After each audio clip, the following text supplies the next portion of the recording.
ჭადრაკში ფიდეს რეიტინგის მქონე ფოთელი მოჭადრაკის ფარვის ჩაჩიბაიას ხსოვნისადმი მიძღვნილი ბლიც ტურნირი ჩატარდა.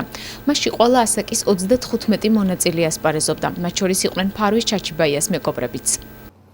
მნიშვნელოვანია, იმიტომ რომ გახსენებაა მნიშვნელოვანი. მეგობრებს. კაი მეგობრებს გახსენებაა მნიშვნელოვანი. სოზარი როგორც მეგობარი გადასარევი ადამიანი იყო, ჰქონდა გამორჩეული სტილის თამაშის დერევისას და საერთოდ ყველანაირად შეიძლება თქვას, რომ ასეთი ადამიანები ნამდვილად გულისტკილს ზევს ამ ქვეყნიდან წასულში.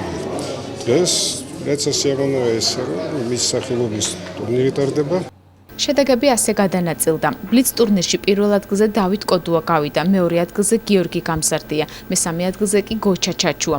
ვეტერანთა შორის პირველ ადგილზე გელა ღვამბერია გავიდა. 10 წლის მოჭადრაკეებს შორის აკაკი ყალიჩავამ გაიმარჯვა.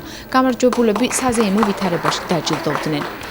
საკმაოდ კარგად თამაშობდა ჭადრაკს, იყო ბრწყინვალე ადამიანი და ჩვენ ჩავთვალეთ თავალდებულად, რომ მისთვის მიგობრულ პატივი და ჩაგვეტარებიან მის სახელობის ღონისძიება, სადაც მონაწილეობს ყველა ასაკის მოჭადრაკე, მათ შორის პროფესიონალები, მოყვარულები და ასევე მოზარდი მოჭადრაკეები.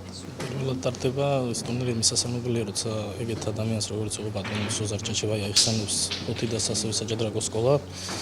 ძალიან კარგი მოჭადრაკე იყო, კარგი პიროვნება იყო და უნდა დავაფასოთ ჩვენმა ქალაქმა ასეთი ადამიანები და მომავალმა თაობამაც უნდა იცოდეს, რომ ვინ იყო ეს ადამიანები და მივესალმებით ტურნეს ყველანაირად და შემდგომში იმედი მაქვს უფრო მეტი ფართო მასშტაბებით გაიმართება ეს ღონისძიება. შეჯიბრის საჭადრაკო სკოლის ინიციატივითა და ორგანიზებით წელს პირველად ჩატარდა. ორგანიზატორები გეგმავენ ტურნირი ტრადიციული გახდეს.